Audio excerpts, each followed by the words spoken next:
Magandang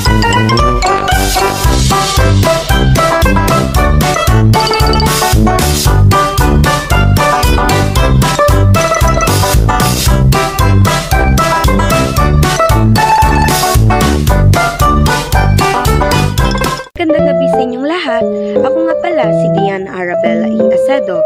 At ngayon, pag-uusapan natin kung paano nga ba umusbong at tumawak ang LGBTQ community.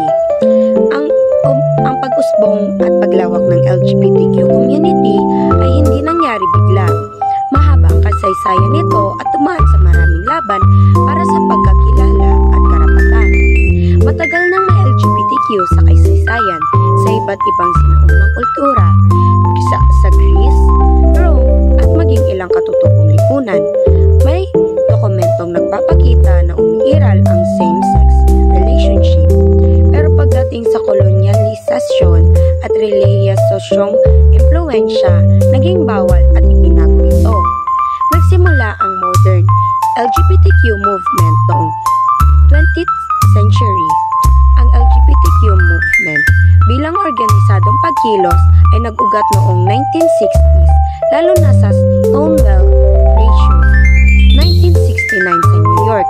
Ito ay protesta laban sa pang-aabuso ng pulis sa LGBTQ na nagtitipon sa mga bar. At ang pangyayaring ito ang naging spark ng modern pride movement. Pagbuo ng LGBTQ organization.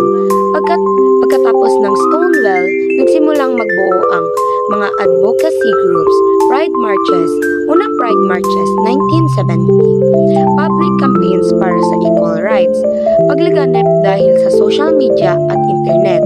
Noong 1980s at 20s, mas maraming pelikula, TV shows at celebrities ang nag-open up tungkol sa pagiging LGBTQ.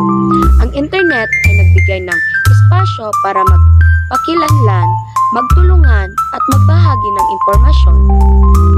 Legal at social progress sa iba't ibang bansa na-legalize ang same-sex marriage at naipasa ang anti-discrimination laws.